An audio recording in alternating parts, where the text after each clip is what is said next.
Let's take a moment to go over the outline of this course. It divides into three major sections. The first one introduces JavaScript and the language essentials.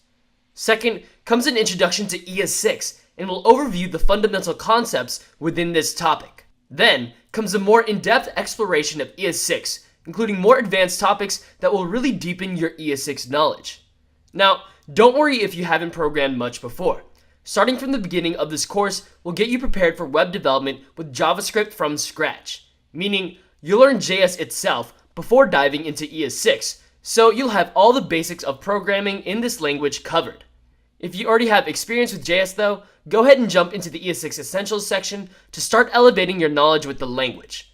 Ultimately, the speed that you go at in this course remains up to you. Optional coding breaks will make sure you're going at a comfortable pace. Also, the optional quizzes and coding exercises will give you a chance to reinforce your learning.